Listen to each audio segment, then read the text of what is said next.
trust is what really buys time, because when you are able to trust people that work with you and for you, that is the actual way you can get your time back. Mm, And if you don't trust anyone, then you're not going to be able to let anything go, and people aren't going to be able to help you.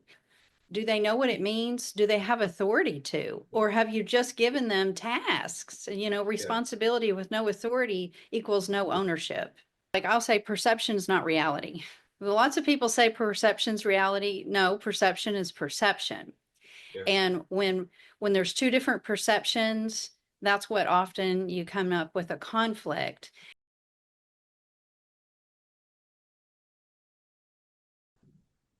Hello, team. Welcome to this week's episode of the ET Project.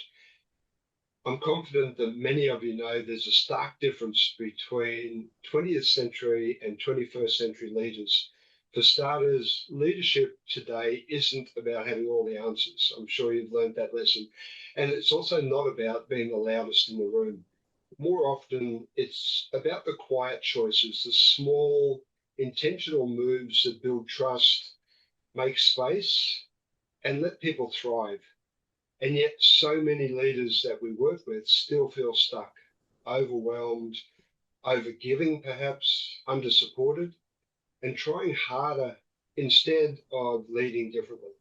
So that's where our guest today comes in. Amy Long is a leadership coach, former attorney, and international corporate leader who's recently published a book titled The Subtle Art of Leadership: Build Trust and Inspire Action with Small Strategic Steps, or Small Strategic Moves, I think it is, Amy.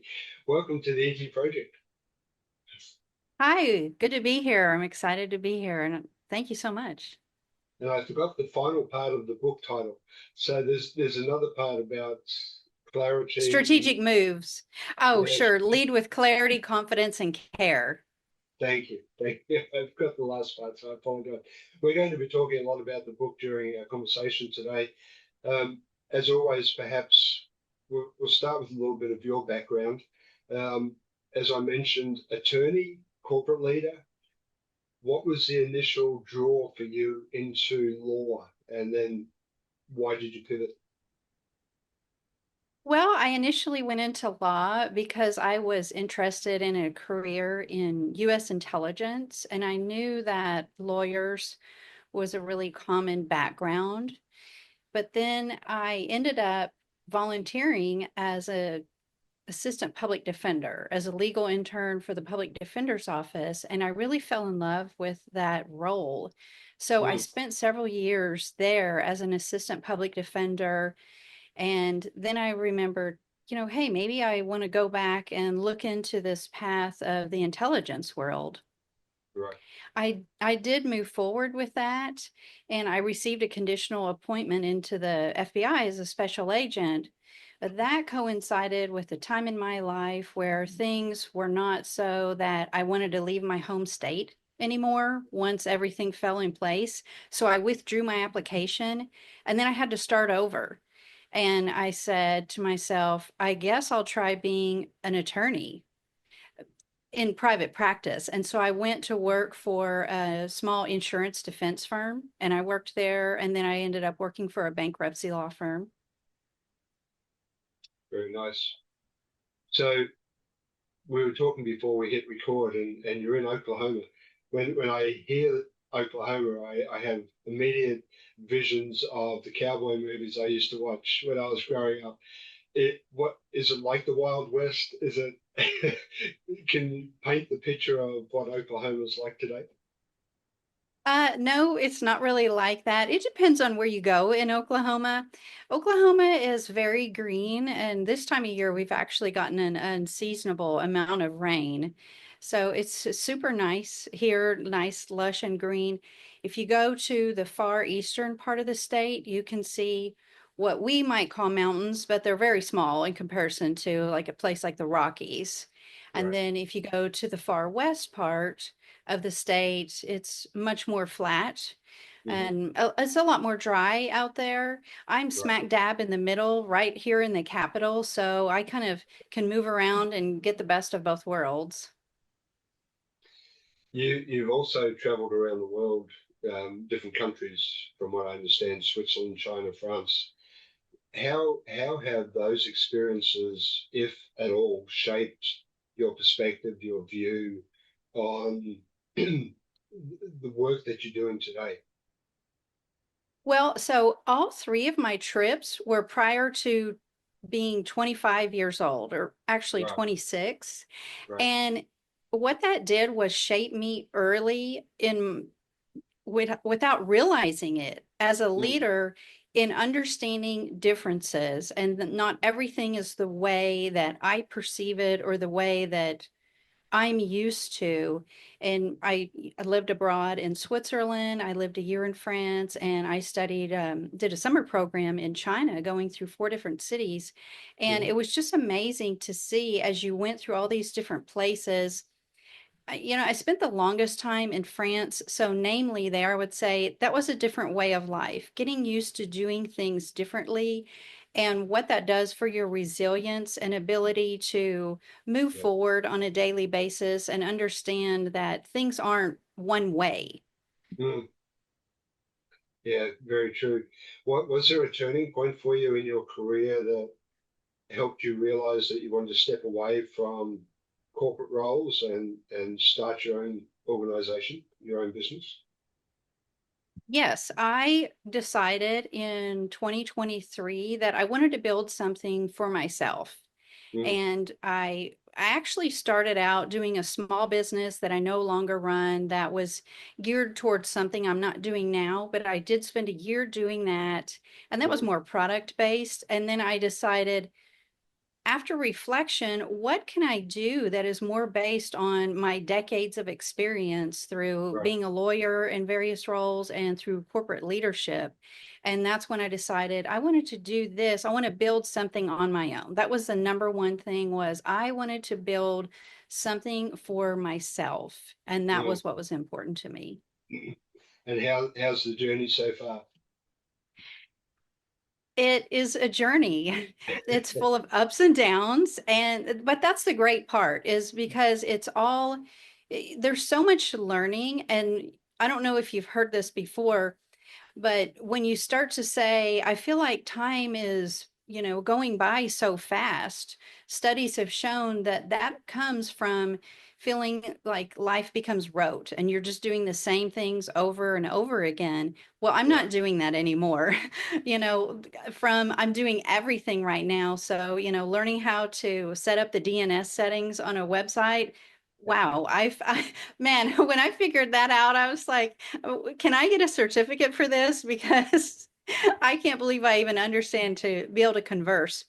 And so that kind of brings me to, like, one thing I would talk about with leaders and when you're training and coaching people is, I don't think of learning on a spectrum that goes like from left to right. I think of it more as a sphere that starts in the middle and moves outwardly.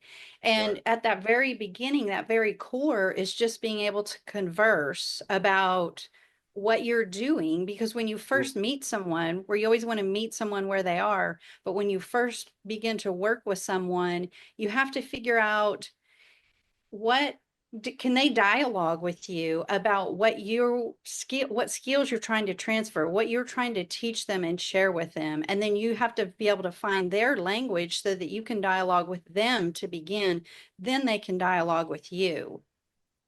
right. Yeah, very That true. was a bit of a tangent, but No, but what I was going to say, welcome to the digital marketing world. It's a different yeah. world than one I grew up in. I can assure you.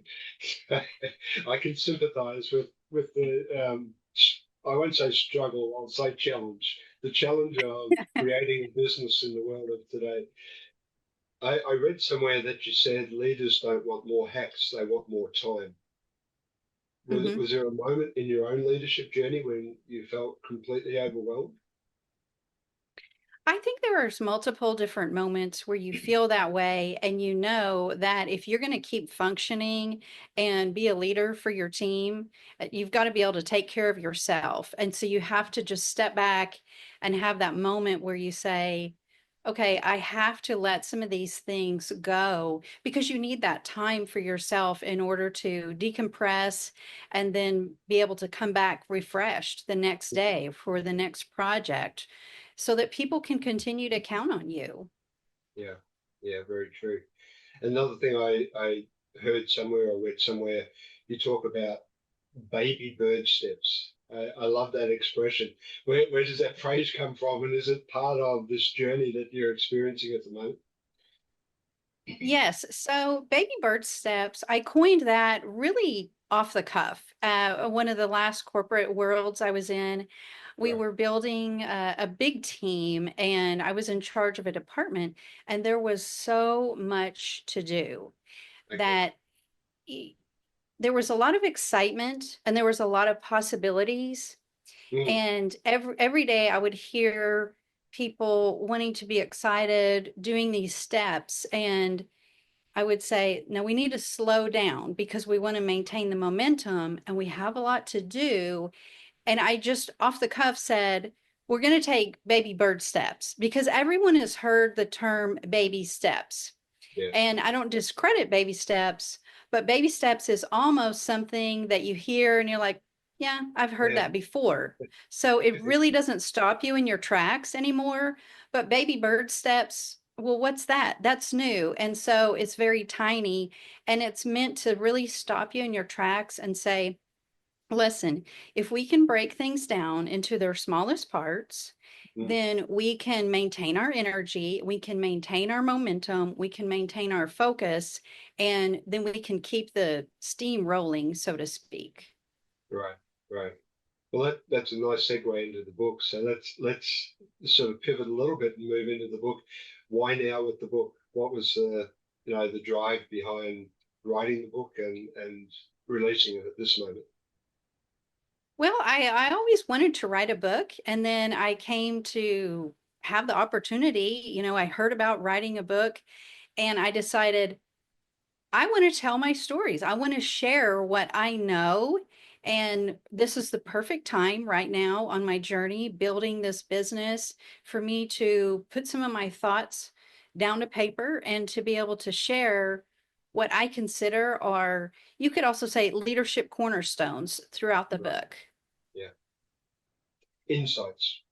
So Insights. I've been following you on LinkedIn for a while, and I see that you've been releasing different insights over the course since the book's been released, I guess. And yeah, very very nice to read.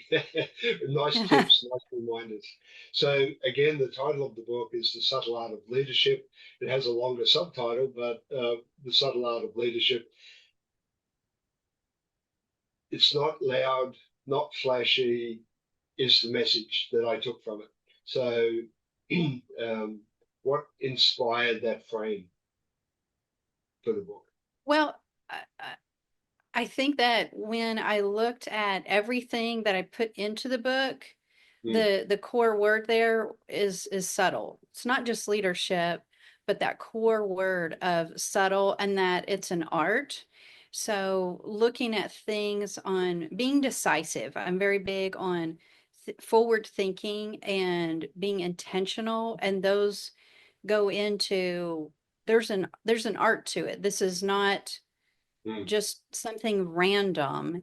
And then there's something subtle to it. It's like we mentioned, it's not loud and it's not meant to, you know, just totally captivate and hit someone over the head. It's something more subtle because it's small things. It's back even to the baby bird steps. It's small things every day. It's small things where you help people, you empower them in small moments every day that build over the process of their career or their time with you, things that they're going mm, to take away when they're no longer with you. right. It's the subtle, the small moments that you build yourself as a leader where you're able to do different things, whether it's letting go, doing something new that's uncomfortable. And then it's just the subtle pieces that are involved in your daily routine, your processes, the tasks, tackling those in a subtle way. Right. They become your legacy so to speak, of you as a Yes. leader long after you're gone. Yeah.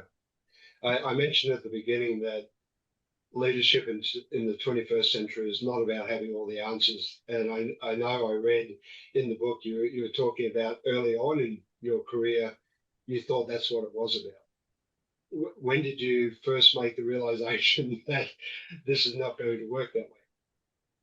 Well, so my very first job as a leader, I was actually 19 years old and I worked in a hardware store. And I was just straight out of the gate, a supervisor and doing what seemed like you were supposed to do. And Mm, that was as if you were supposed to have the answers.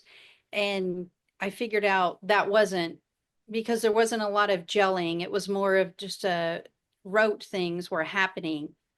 I ended up moving on and there was college and law school in between that and and in law school I had a mentor that told me it's okay if you don't know everything as long yeah, as you just admit that, and right. it's okay, don't sweat the small stuff. It's all small stuff.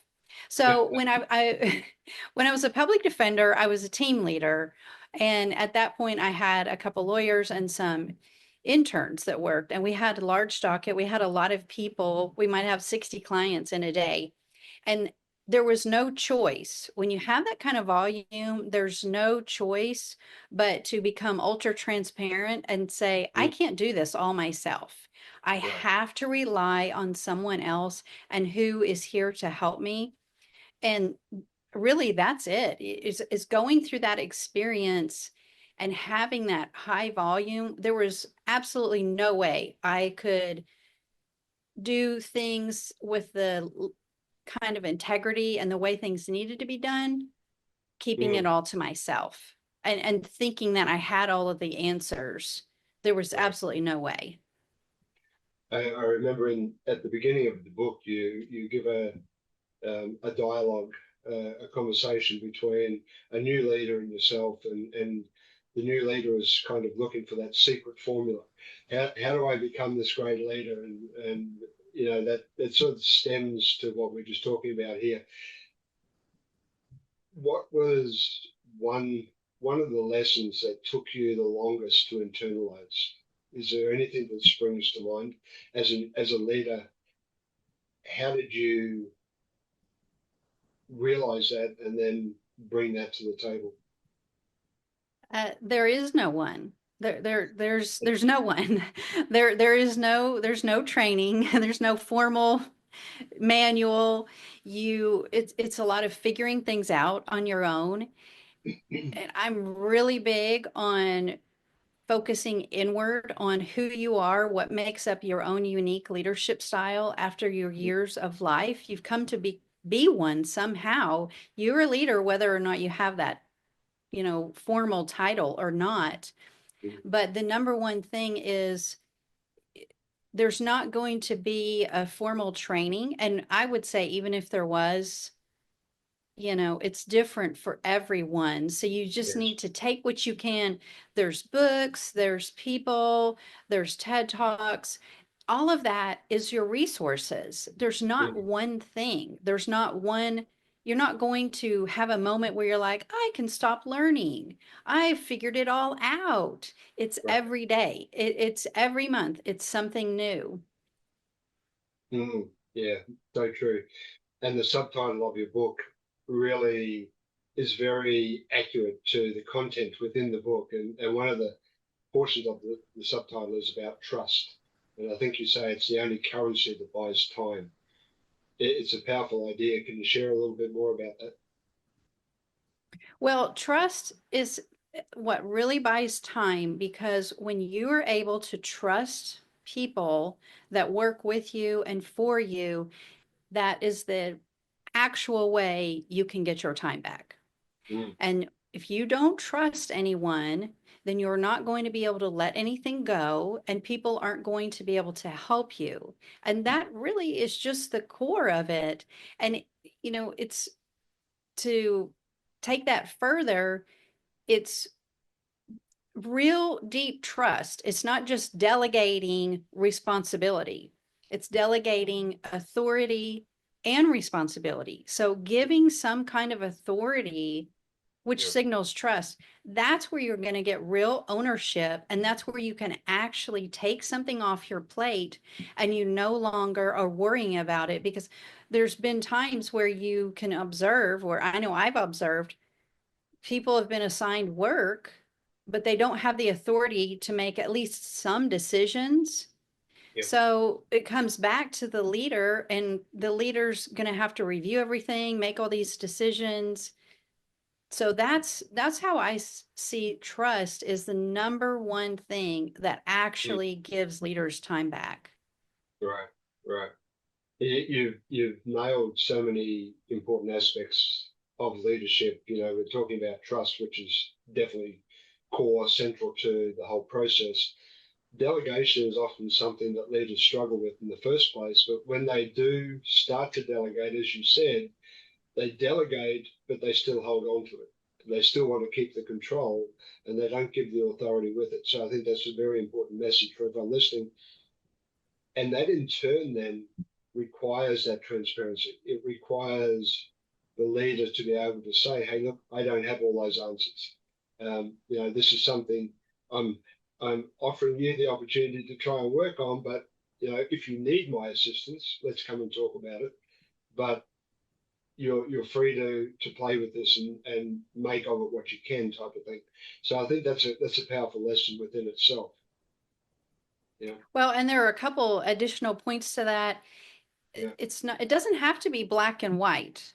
Give all mm, authority or no authority. There's so many things that when you slow down and just reflect, okay, well, you can come up with maybe some thresholds on your decision. yes, If there's going to be 5 steps, can they make the full authority on the first two, or can they make decisions up to a dollar amount? mm, Find something to be able to establish some level of authority. And then as human beings, I think when you reflect and think about it, the more authority that I have, that you have, the more ownership I'm all of a sudden taking and yeah, accountability.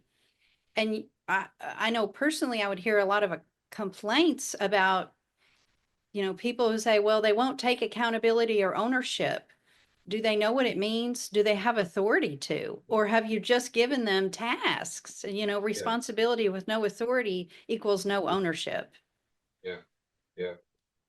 Again, such a powerful insight in that simple statement, but um, for many people, very very difficult to embody as a leader and to actually put into practice as part of your own toolkit, right?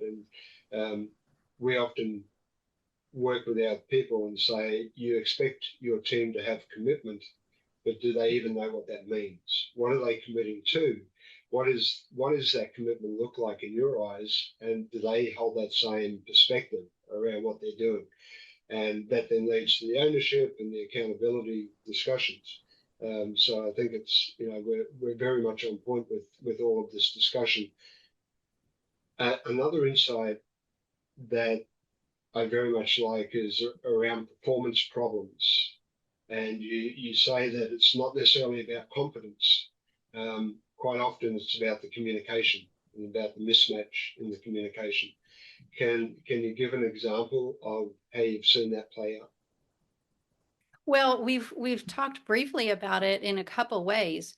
Yeah, Delegation, and you said commitment. Something I commonly hear is ownership.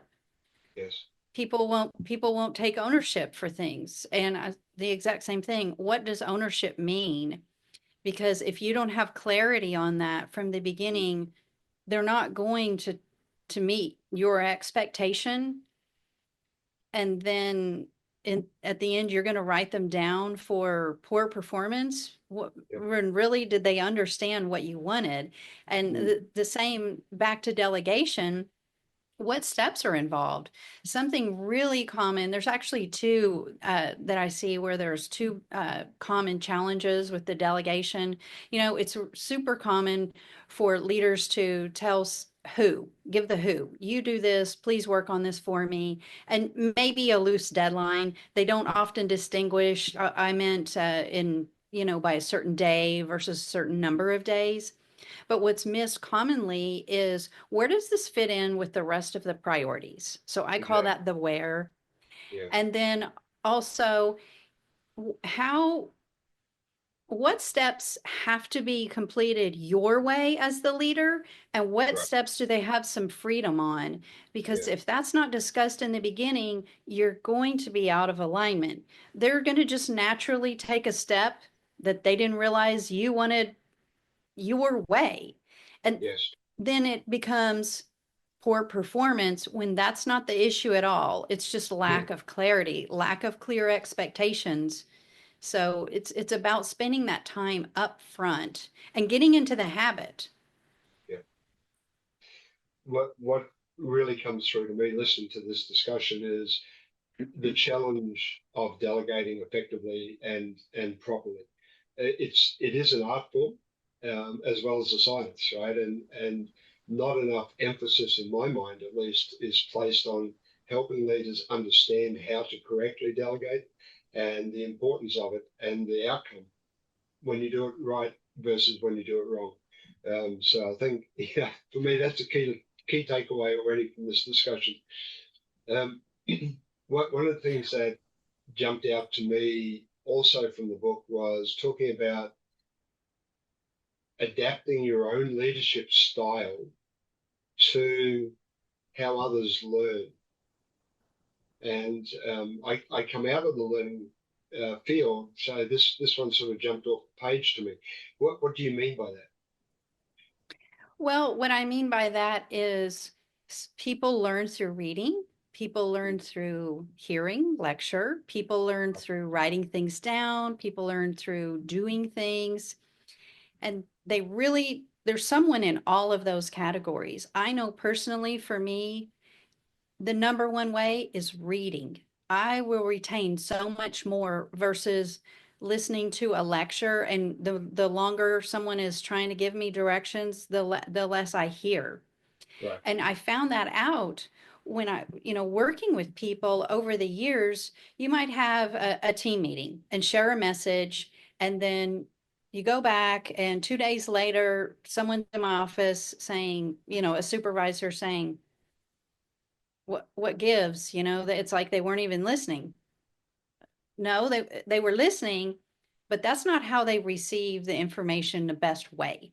Right. And so certain information, while it may seem like overkill, you want to say it to where someone can hear it. You want to share Mm. it on an email. I had a supervisor come to me one-on-one one time and say, I really need things sent in an email because when we go through leaders meeting, I just don't always retain it. And I want to meet the expectations. So can we work on putting some of this down more detailed in an email sense? So, of course.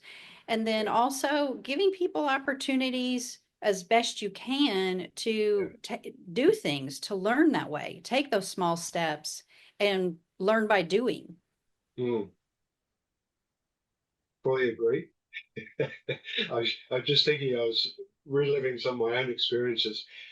One of the things that I imagine our listeners thinking at the moment is, all of these things are valid.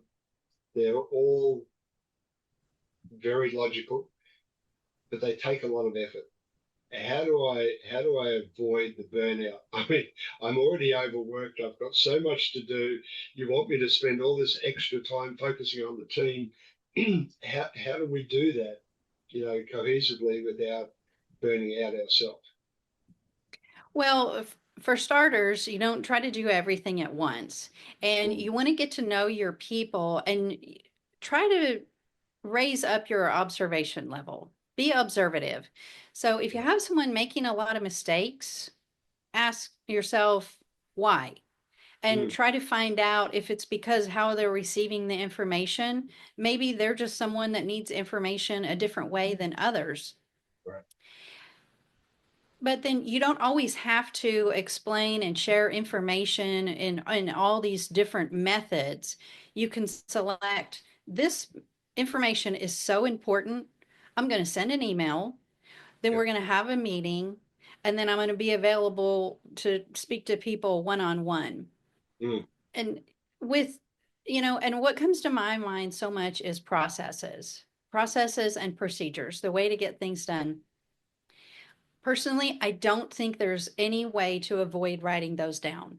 I know lately it's really big to make videos and show people how to do things, but I'm telling you, you have your learners out there who are craving to read because they remember the information better. They may even want to print documents off and highlight them and write on them. People still do those things. Yes. So you spend that time and then you Guilty can as make charged. higher level. Well, Yeah. me too. Yeah. Let me give this one last point to that. Look who Yeah. is on your team that can help you share those types of messages. You don't need to do that all yourself. Yeah. There's definitely someone on your team who likes making training videos and likes writing processes and procedures. Right. Leverage that. Yeah. Yeah, for sure. For sure. Again, it comes back to good communication in the beginning, understanding your team, as you've said, take the time to understand how best they internalize messages and understand things, and maybe have that conversation at the very beginning of your leadership journey with the team. We're going to be sharing a lot of information. There's going to be a lot of backwards and forwards. How does everyone prefer to receive this feedback or input? Might be a good starting point. Yeah. Well, and So you really just kind of find it out as you go.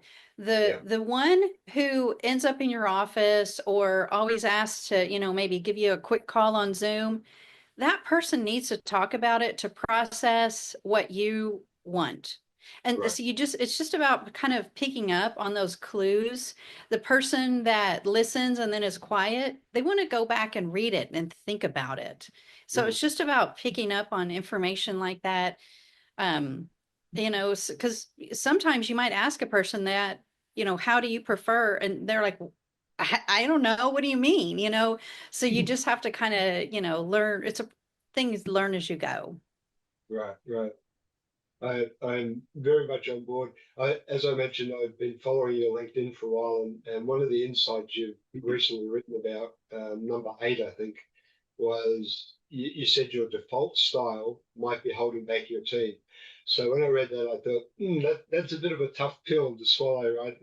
I'm this God-given leader, and it's me that's wrong here. So how can leaders identify that their own subconscious bias perhaps isn't working, or it's creating this potential bottleneck? Well, I think it just comes through a lot of reflection and looking at the performance of the team. How are things going? And then reflecting on your own day. Are you worn out? Are you out of time? Are you constantly not taking a lunch? Mm. Then there's something that you're doing, maybe something you're holding on to. Is your default style to just do everything yourself, to get a bare bones something in place, whether it's an email or a process or a spreadsheet? Is your default to start everything? There's something going on there. And so, what I would say is it's just through reflection of looking through what results is it that you want? What is telling you that something is off? And then just looking towards yourself and your daily actions. Mm. And you suggest that leadership starts with listening harder, than actually verbalizing.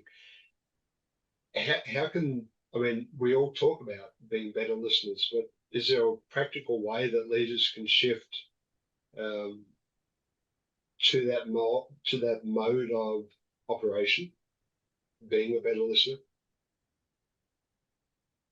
To me, the best thing you can do to be a better listener is listen, but then put some time between your response. And you're going to have to kind of gauge what you're talking about there. If Right. it, sometimes it might be something where you say, I need to process this and think about this, because that's when you're actually going to take that information in and hear what someone has said. And then depending on the person, I'm not good at taking notes and really listening intently, looking someone in the eye. Right. So I have to try to avoid that, but then I need to come back maybe and ask some more questions to make sure I Yeah. understood everything. So I think it's a lot of it is about learning things about yourself as who Yes. you are, how you listen. And Mm. number one is making sure that you're listening to hear what they're saying. You're not waiting for when they're done. And, Yeah. just a practical tip, this is something I kind of do for myself is if you have to, if you have something that you really feel like you're going to lose and you need to get out, just say, hold that thought for a moment and just write it down. Okay, I'm back with you. Just we're all human. Yeah. Everyone has sat through a conversation and want to do that. So don't be afraid to just be human. Mm. Instead of you're not listening because you're trying so hard to hold that thought in your head. It's the trap for most leaders, I have to say. And one of the things we do as coaches is we spend a lot of time working on that element. I actually have a formula that we've put together for um, deeper listening. I won't share it right now, but it's a very useful formula because it emphasizes the point you're making. Is that you know we're not perfect, and we do get distracted, and we are going to have thoughts that come into our mind while the other person's talking. Being aware of that, being able to manage that, being transparent again, like you've suggested. Just hold that thought for a moment. I just need to, right? Paraphrasing, summarizing, all the things you said are so key to um, good listeners. So very, very intuitive, I would say. Chapter 4, I think it was, correct me if I'm wrong, but you talk about micromanaging versus empowering. Um, is there a strategic move that a leader can make? Maybe this week, maybe set a task for the audience. Is there something they can do this week that they can let go of without losing control, losing accountability, to be able to empower their team more than what they are? I think it goes back to a recap of several things that we've already talked about. Yeah. My method on baby bird steps. So the whole point of that is finding something small. And Mm. then what I talk about with delegation, focusing not just on responsibility, but on giving some authority as well, and not seeing authority as yes, no, all or nothing, thinking of it as a spectrum and finding thresholds within that Right. authority. And then I think that you just couple those things together and you empower people when you allow them to do some things on their own without needing you. And when you properly delegate from the beginning, clearly, all the things that are important, I have a whole who, how, where, what, when, why, and were you reasonable?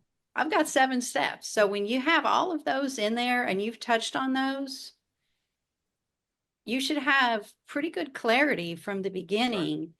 And Yeah. you can, so some people might feel like it's micromanaging to pass through 7 gates, if you will, but that's what's going to prevent you from trying to put some in the underperformance box later on Yeah. down the line, or feel like you're micromanaging because you have to take everything back and fix it and do it on your own.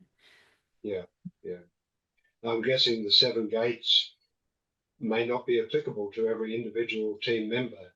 The better you know your team, sometimes you'll be able to skip over some of those steps because you'll know that they already have that under control or they don't need that information or management. One of the things that our conversation highlights, and we haven't spoken about, I don't want to say avoided because that's kind of what conflict is, but we haven't spoken about conflict. Um, as a leader, it's part of our baggage or our toolkit, our journey, if you like. everyone is unique, and conflict for me is almost inevitable. Now, is there a way that we can look at it and turn it on its head and see it as a catalyst, perhaps a catalyst for your own leadership growth in learning how to deal with conflict? Well, I would say that conflict, if you can turn it on its head, is always about understanding someone else's perception. Mm, There's always more, it's like I'll say perception is not reality. Lots of people say perception's reality. No, perception is perception.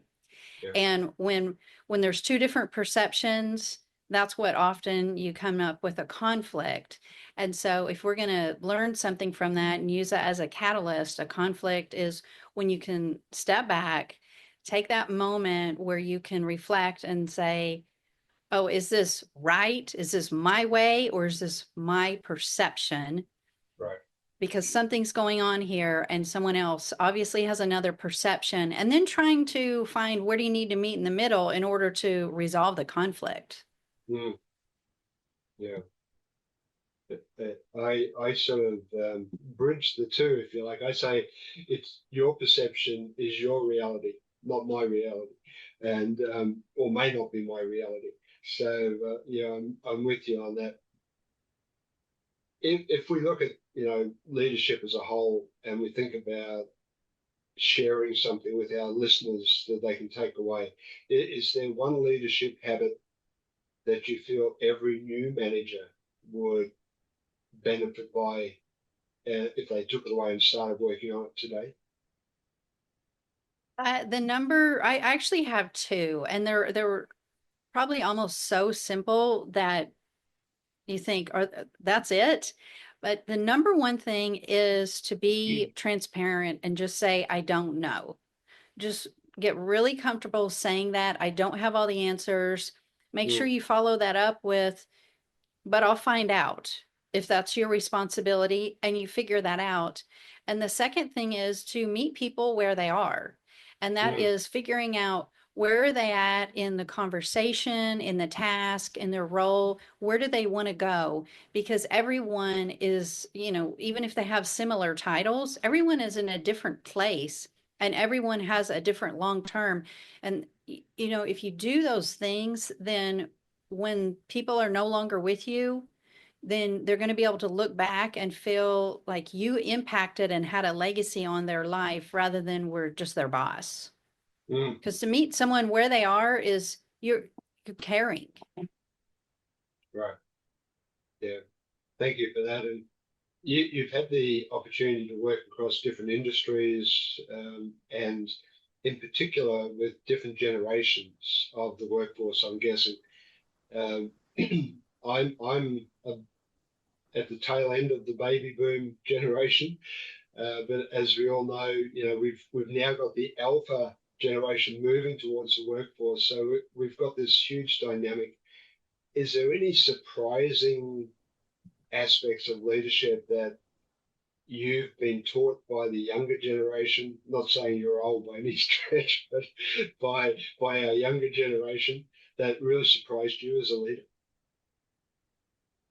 I wouldn't pin it on a generation. What I would Mm, say more is simply I'm older than a lot of other people that are younger than me that are leaders. And what I have learned from them is that the older you get, and this is my perception, you can't help but start to have, limiting beliefs about yeah. how things work because of experiences that you've gone through in life. Oh, we shouldn't try it that way. Oh, it's going to take this long. Oh, this is not going to work. And you don't even know. And the younger you are, in my experience, the less of those you have and the more fearless you are. Now, Mm, the great combo is the fearlessness and the wisdom, but that's what I see. So I wouldn't really say that's, in the generations. I would just say it's more of that's kind of what I've been learning over this last year, working with different people and building this business that are much younger than me. It's like, wow, why did I think this needed to take so long? And it's because, you can't help it, but you're basing it off of prior experiences And the younger generation, well, they haven't been through all that yet. Now, sometimes they could, hear, our thoughts and maybe slow down on some things, but For I don't know sure. if that answers your question. Yeah, very nicely. We talk a lot about curiosity, and I think curiosity fits nicely within that sandwich as well. So, yeah, I like what you're saying though, because I have a young daughter and she teaches me that lesson pretty much daily. That, that just because I have a lot of experience in different areas doesn't mean I'm always correct. And I need to be more open to the possibility that there's other ways of things being done. And as she reminds me, I like to remind her about being curious. She often says, you're very curious on this topic, are you? So, I love yeah. that. Yeah. If we were to project a little bit ahead, I'm deep into my research on longevity at the moment. So I like to ask our guests some form of longevity question. So here's yours. If we were to project forward maybe 5 years or so, do you have a hope for the book? What is it that you hope people will take away after, you know, reading through the book, hopefully applying some of the wisdom that you've included in it? Well, my number one hope for someone reading the book is that they gain confidence Mm, and see that none of us have it all. We don't have all the answers. It's about being more subtle, just transparent, down to earth, and that you can build confidence through doing these small actions and mm, doing things in a practical sense, right. and that they would have more confidence in their journey and understand no one knows it all. There's not going to be some at a point in which they stop learning and feel like they have it all figured out, Mm, but you can get to a point where you start to feel more confident in yourself and your decisions and as a leader. mm. Yeah, well, certainly having read much of the book, I'm confident that will be the case for many readers. What about for yourself now? What's the future hold for Amy? Do you have a vision of where you would like to head? I just plan to keep building. I would like to see 5 years from now that I have some people on a team with me as we continue Mm, this endeavor. And as I said at the beginning, build something that I own. yeah. Well, we wish you all the best with that approach and that journey. Where can people follow you, connect with you, access the book? The book is available on Amazon and you can find it under The Subtle Art of Leadership. I do have subtleartofleadership.com, Hmm. which you can go there. It takes you also to Amazon. You can find me on LinkedIn and also on X. All right. We'll put links in the show notes for everyone. So please read through the notes and you'll find the links. Amy, great connecting with you. Enjoyed the conversation. Enjoyed the book, very importantly. So would encourage all of our listeners to go out, get themselves a copy. You're all leaders. We never stop learning. The book is filled with insights on how we can do it better. So I would encourage all of us to go out and enhance our leadership abilities. So thank you for the opportunity to connect and have this conversation, Amy. Thank you so much, Wayne. So what are you waiting for? Hit the subscribe button below and click on the bell icon so I can pop up in your feed occasionally with a great tip for your ultimate growth.